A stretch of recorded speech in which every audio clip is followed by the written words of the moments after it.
The story of Boston's debut album is one of determination, near poverty, ridicule, technological innovation, and perfectionism that resulted in not just one of the greatest debut records, but one of the greatest albums, period. At the band's heart is an MIT graduate, Tom Scholz, who painstakingly spent a lot of his own money and 6 years crafting his masterpiece that rightfully took its place in rock history. From the get-go, like any new band, the odds seemed well stacked against Boston. By 1976, record labels released an average of 2,500 albums a year. Of that, only 23% of them broke even, needing to sell around 61,000 copies or so. Out of those, only 100 per year were certified gold, with only a quarter of them going platinum. But throughout the process of courting a record label and making their first album, many people were fooled into thinking that Boston existed initially as a band when, in fact, it was one man who did a bulk of the recording. I also want to point out in this story, guys, that through reading retrospectives and interviews with the band members themselves, their management, as well as record label people in 1976 and 1977, there seems to be several discrepancies in how the exact sequencing of events happened. So I'll point those out in the story, so there's full disclosure. Born Donald Thomas Scholz in 1947, the guitarist of Boston hailed from Toledo, Ohio. Scholz, from a young age, was enamored with anything that was motorized and always had a work in progress. He was always trying to invent something that was better than its previous iteration or build something from scratch, a real engineering mind. He was a classically trained pianist, and in his home growing up, Scholz was also an imposing figure standing 6'5". He was a basketball center in high school, with his team even going to the state finals. After high school, Scholz headed east to Cambridge in Massachusetts, driving his 1955 T-Bird that he restored himself. He attended MIT, earning an undergrad and master's degree in mechanical engineering. Then around 1969, Scholz joined an MIT fraternity band called Freehold, where he met guitarist Barry Goudreau and drummer Jim Mazdia.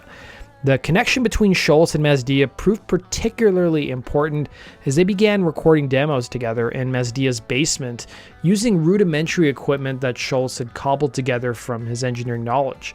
It was in 1970 vocalist Brad Delp was added to the fold. Delp was introduced to Scholz through Goudreau.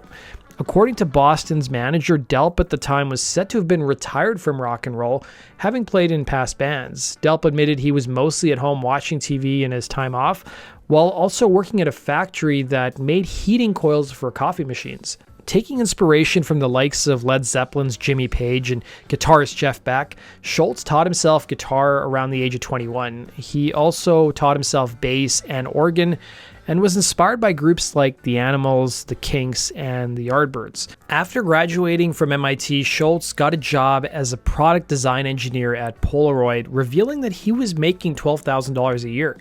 His job at the company offered him the chance to work on projects in secret away from the eyes of senior executives, something that became crucial in recording Boston's debut record. One of the projects Scholz was working on was designing electrochemical hardware for the company's instant movie camera and projector. Using a good chunk of his salary, he recorded some demos with Mazdia and Goudreau, with Goudreau singing leads initially at a professional recording studio about an hour and a half outside of Boston. Apart from the long drives, the time at the studio cost Scholz a fortune. He soon shifted to building a home recording studio to put together some new demos. Back in those days, it was really common for record labels to get tons of unsolicited tapes, with one rep from Epic Records telling the LA Times that a lot of the tapes were god-awful. He remarked that some of the tapes sounded like people singing in the shower, while other people would sing along to something like a Stevie Wonder record. So of course, labels were really hesitant to accept tapes unless they came from someone who had a manager representing them, or if they were well connected. Scholz's idea was to shop his demos to labels, but no one seemed interested initially. Scholz was already married at this point in time, with his wife Cindy telling the Boston Globe what a typical day was like in their house, remarking he would go to work for 8 hours, come home, eat, then go to the cellar. He wanted to make the perfect demo. At Polaroid, they allowed draftspeople to play the radio, something that annoyed Scholz, who'd spend his time at work sometimes coming up with song arrangements in his own head. Scholz remarked to Entertainment Weekly, "Other than the drums, I played all the instruments on the demos. I would create the recording except for the vocals, And as far as anybody could tell, it was a full band playing. I spent 6 years learning how to create the music all by myself. When he tried at times to bring in outside musicians, they just couldn't match his vision. By 1973, Scholz created a new outfit called Mother's Milk with Delp, Goudreau, and Mazdia. But Mother's Milk soured a year later. Good pun, right guys? And they stopped doing live shows. Scholz remarked, "Trying to get my music performed live by bar bands was a self-defeating experience. It really just distracted me from what I should have been doing all along, writing and recording." He added in a separate interview to Record World, "I couldn't get jobs at clubs, couldn't get in at agencies. I also had trouble from various musicians in the city because I worked another job to support this habit. So they gave me shit because they didn't think I was serious about music." Having spent a fortune recording demos with no one interested, Scholz was going to do one more demo. If he couldn't get a label, he was going to give up and sell all his musical equipment. In a strange twist, he purchased an obsolete Scully 12-track tape recorder at a time when other bands were upgrading to using 24 tracks. He spent $12,000 on the purchase instead of buying a new house with his wife, as he told the Philadelphia Daily News. Scholz remarked, "I rigged up a mixing board and we had cables running under the rug and every piece of furniture in the house. I figured it was now or never, and by the time the tape was done, the neighbors were all screaming at me for playing guitar after I'd come home from work." Scholz spent hours and hours agonizing over every single note and utilized his own pedals he designed himself to achieve his guitar sound. Once the songs were done, Scholz invited Delp to sing on the tracks. Delp thought what he heard on the instrumentals was a full band playing, but in reality it was just Scholz and Mazdia. This demo contained 4 tracks. There is some discrepancy over what happened next. Some interviews indicated that Scholz cut 4 new songs that included the following tracks: Peace of Mind, Rock and Roll Band, Hitch a Ride, which was then titled San Francisco Day, and Don't Be Afraid. Another story is that he had cut 6 songs in the demo, with the other 2 being Something About You, which was then called Life Isn't Easy, and then the song More Than a Feeling. In some pieces on the band, it's indicated that More Than a Feeling and Something About You weren't finished yet at this point in time and were recorded later in 1975. Either way, Hitch a Ride was one of the oldest songs in Scholz's repertoire, with him having played it in the early 70s in some of the bands he played live with. In 1974, Scholz either had 4 or 6 songs that he sent out to the labels, and he wasn't holding his breath. He was expecting another round of rejections. Scholz remarked to Rolling Stone that he hadn't taken a vacation with his wife in 6 years. Now, some labels showed interest in the tape, but things ultimately didn't work out for the time being. Let's fast forward to September 12th, 1975. For Scholz, it's just another day at Polaroid, but things are about to change. A draftsman who sat next to Scholz, a guy named Joe Montesano, he was really fascinated with Scholz's obsession with recording after work each night. So the budding musician agreed to give Montesano a tape. Montesano had a cousin named Paul Brousseau who happened to work at a record store warehouse in Woburn, Mass.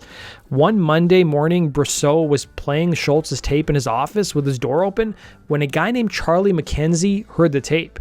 He recalled to the LA Times, "I was walking down the corridor. I was the promotion man for ABC Records then, and I heard this amazing music coming out the door. I asked Paul who it was. He told me Tom's name and where he worked, and I called him up for lunch." A few years prior, Mackenzie was working at the regional offices for Warner Elektra Atlantic, and Mackenzie worked with a guy named Paul Ahern. And the duo were responsible for pushing bands to Boston radio. In 1 month in 1972, they broke both Yes and Jay Giles' band. They were also responsible for getting 13 of their label's singles onto playlists of local Boston station WRKO. But despite their success, the pair wanted to discover a band on their own, and they were hoping they would get rich this way.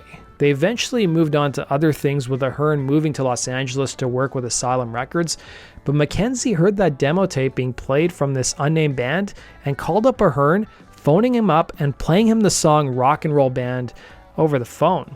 Both men soon formed Pure Management and took Scholz's outfit under their wing, promising to use their contacts in the industry to get him a record deal. Pure Management from the get-go set their sights on Epic Records, despite the label having already rejected Scholz's latest demo. Not just that, but Epic's rejection letter to Scholz read, "This band has absolutely nothing new to offer." But Scholz remarked to the Philadelphia Daily News that when he traditionally gave demo tapes to a label, it usually went to the receptionist, while his new managers knew many of the higher-ups at these companies.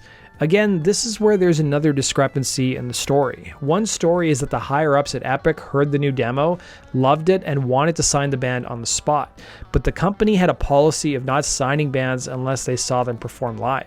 Steve Popovich, a higher-up at Epic, told the LA Times in 1976 that Boston's demo was, and I quote, the most professional demo he'd ever heard. Another story is that Epic wasn't fully convinced on Scholz and wanted a showcase to make up their mind. Either way, a showcase was set up by Pure Management at a warehouse that doubled as Aerosmith's rehearsal space in November of '75. But there was an issue. Scholz didn't really have a band, and he ultimately had stopped playing live shows 1 year prior. So he planned on using Mother's Milk's lineup. But they didn't use drummer Jim Mazdia. Scholz's management didn't think that they could get a record deal with Mazdia drumming. Gaudreau had a friend named Fran Sheehan who filled in on bass since Scholz did the bass on the demo recording, and they enlisted a local drummer named Sib Hashian. That showcase came and went, and the band, according to Scholz, played horrible. But it was good enough. Again, there's another discrepancy. In one piece on the band, things seemed to go silent from Epic Records' end after the showcase. In other news stories published on the band in 1976, Epic apparently signed the band right away after the performance. According to the 1978 Rolling Stone piece, Scholz had 2 other demos lying around that weren't yet finished. He thought if he could finish these songs, he could possibly get Epic's attention, and they would want to work with him. These 2 leftover songs were More Than a Feeling and Something About. The plan worked because Epic wanted to sign them. Now, I do want to note that Epic's contract was only with Scholz and Delp since they wrote the group's songs. They signed the pair to a 10-album contract that was to be fulfilled over 6 years. It sounds crazy by today's standards, but that was a norm back then. Epic Records felt that the demos could use some sprucing up with the producer. Epic also had union rules that required a recording engineer to be present at all times during the making of the album. Scholz didn't like the idea of recording the whole record in a recording studio, so he cut a deal with Epic's appointed producer John Boylan to take the band out to LA to record the vocals and run interference with the label. Scholz, meanwhile, stayed at his home basement and worked on the instrumentals for the songs. As part of their deal, Scholz was also granted a co-production credit on the album. The only song recorded by the full band happened in LA on the Del Penn track, Let Me Take You Home. The LA sessions ended up costing about $40,000, while Scholz's studio costs were around $1,500. The label only wised up to what happened when they saw the credits on the record, which listed Foxglove Studios in Watertown, Massachusetts. Original drummer Jim Mazdia did end up playing on the song Rock and Roll Band and played on the track Don't Be Afraid, which didn't make the album, but it made Boston subsequent. Upon handing the album into Epic Records, Scholz continued to work at Polaroid, not sure if his career in music was going to take off. He told Entertainment Weekly that he had been rejected so many times that he didn't expect anything. At best, he was hoping that maybe one of the songs off the record was going to be picked up by a local radio station, and that was it. With the album in the can, Scholz now needed a name. The group's producer, Boylan, and engineer Warren Dewey suggested the name Boston. To Scholz, it made sense, especially considering he grew up listening to local Boston radio station WBZ. Months before the album was released in March of '76, Epic started bringing the record to radio conventions to help build buzz around the group. Rick Swig, the national promotion director for Epic, told the LA Times, "It was playing in our Epic hospitality suite and people kept coming by and saying, 'What is that? It's great.'" The cover art for the album went through several iterations. Scholz told the Philadelphia Daily News, "At first they started showing us a concept of a head of Boston lettuce, very far out. Then they moved to a Boston cream pie cover, then to a street sign collage which had been designed for and rejected by Chicago." An interview with the LA Times indicated that the label also proposed the Massachusetts State House on the cover. Out of desperation, the band went and hired their own artist to create the space-themed cover that became a running theme for their subsequent releases. Scholz remarked to the Philadelphia Daily News that given the cover of the record, rumors started to swirl that the band's music was written by a computer. Janet Maslin of Newsweek supposedly bought the story. Released in August of 1976, Boston's debut record was an almost immediate hit thanks to the lead single More Than a Feeling. When it came time to promoting the song, the label started in the group's hometown of Boston. They went to local station WRKO, a major station linked into a national network. I kid you not, the record promo people delivered the album on a purple velvet pillow to the station. 4 days later, WRKO added More Than a Feeling, and a week later, a station in Houston, Texas added the song. New York, which was typically a tough market to crack for new artists, also added the song on station WNEW. Soon enough, over 400 stations started playing the song, and the album took off. Out of Epic Records, a guy named Rob Alexandberg told the LA Times, "I walked into my local deli with a Boston t-shirt on the first week More Than a Feeling was being played, and the kid behind the counter said, 'Boy, is that your group? I think they're great.' I knew we had a hit." More Than a Feeling ended up peaking at number 5 on the Hot 100 chart. Scholz remarked to Entertainment Weekly how he finally learned the song was a big hit. "One week, people kept running to my office lab yelling, 'Your song's on the radio in the drafting room. Hey, More Than a Feeling is playing in the model shop.' I would always just hear the fade out." Soon enough, tour dates were being booked for Boston. Since Scholz was still working at Polaroid, they started playing some club dates on the weekend around his schedule. The label remarked in interviews in 1976 that there was something special about the Midwestern cities that seemed more receptive to new acts. This expanded to Boston, opening for the likes of Foghat and Jeff Beck. But that came with its own share of problems. Scholz remarked to Rolling Stone that Jeff Beck didn't let them sound check, and as a result, their shows sounded awful. On top of that, their amplifiers exploded and they suffered near electrocutions because, according to the magazine, local sound technicians didn't know how to handle the band's equipment. On top of that, an accountant for Boston apparently lost $40,000, and at a show opening for Foghat in Milwaukee, Boston was introduced as the best rock band in the world by one of the local DJs, and it resulted in the band getting kicked off the tour. Then Boston got the chance of a lifetime, opening for Black Sabbath. Scholz took another leave of absence from Polaroid, and within 7 weeks of Boston releasing their debut record, it went gold, and 4 weeks later, it went platinum. Word soon came from the label that the band was going to be doing their own headlining tour. It was at this point Scholz finally decided to quit his job. Boston went from making $750 a night to selling out back-to-back shows in Philadelphia at the Spectrum, which saw them make a cool $120,000. Despite the band's upward trajectory and commercial success, some critics dismissed Boston as being derivative, with one critic calling them Ted Nugent meets Aerosmith. But Scholz himself didn't seem to take offense, telling an interviewer in 1976, "Most of the sounds we're making are really old. I got into rock with the 60s West Coast and the British invasion, and it shows." But Scholz also added that some of the bands Boston was being compared to he'd barely heard of or never heard of, including Queen, Yes, and the Eagles. More Than a Feeling has been featured in countless movies, TV shows, video games, and commercials over the years, and it's become a staple of classic. It was named the 39th best hard rock song of all time by VH1, and it was included in the Rock and Roll Hall of Fame list of 500 songs that shaped rock and roll, and was ranked 212th on Rolling Stone's 500 greatest songs of all time. More Than a Feeling was not written about an actual event, though. Scholz told Entertainment Weekly it was written about a fantasy event, but it's one that almost everybody can identify with. Somebody losing somebody that was important to them, and music taking them back there. There actually was a real Mary Ann. She was my older first cousin, who I had a crush on when I was 10. I ran into her many, many years later, and she was very annoyed at me for mentioning that she was my older cousin. The band Nirvana sometimes played the beginning of More Than a Feeling as an intro to Smells Like Teen Spirit.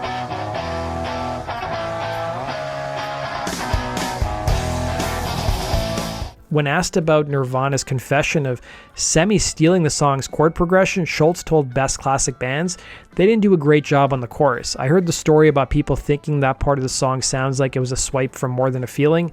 I don't hear it. If it were, I'd consider it a compliment." The song was also covered by NSYNC, strangely enough. More than a feeling, The second single, Long Time, which is combined with the instrumental Foreplay, peaked at number 3 on the charts. It was years later it appeared on disc for Rock Band 1. Foreplay was actually Scholz's first piece of music he'd ever written, dating back to 1969. The final and third single, Peace of Mind, written about Scholz's lack of desire like mine to climb the corporate ladder, peaked at number 35 on the Hot 100 chart. The drum parts were originally developed by Jim Mazdia, but Sib Hashian ended up playing the drums on the track. The day the album became the best-selling debut record in rock history.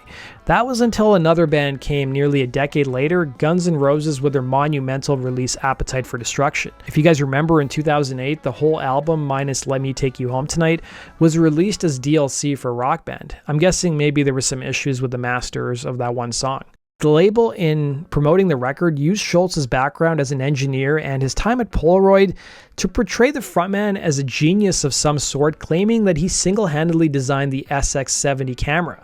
But this rubbed Scholz the wrong way, as he told Rolling Stone, "I did not invent the SX70 on my lunch hour with soda cans and sandwich bags.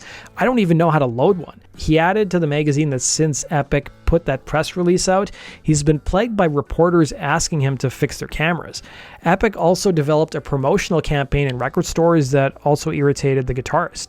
According to the LA Times, Epic had an ad that showed Scholz in an astronaut suit with a line that read, "Better music through science." Bruce Harris, who was the merchandising director for the label, told the Times, "You have to create an identity for the group, especially for a new group. You need a catchy mobile that record stores will want to hang up. You have to give disc jockeys something they want to say on the air, like group leader Tom Scholz worked on a secret project for Polaroid, adding that there might be 50 bands who sound like Boston, so it was the marketing department's job to make them stand out." Looking back at the success of the album, Scholz told an interviewer, "I think it's very hard for people to get their head around the idea that this band was actually some guy overdubbing in a basement. They like to think that a band plays together and hangs out and writes songs and gets a contract and goes into the studio, and then they jam out in the studio and an album comes out of that. That was not like that at all. It was many, many years of long nights playing along with a tape deck." After Boston's debut record sold 1.5 million copies, the group's managers renegotiated the deal they had with Epic, something that was unheard of at the time. The future of the band, though, was fraught with issues. Their highly anticipated follow-up, 1978's Don't Look Back, while still hugely successful, was less enthusiastically received. The subsequent years were met with changing lineups, lots of litigation, prolonged periods between releases, but that's ultimately a story for another time. Let me know your thoughts on Boston's debut record and what your favorite song is, and we'll see you again in Rock Culture Stories, guys. Take care.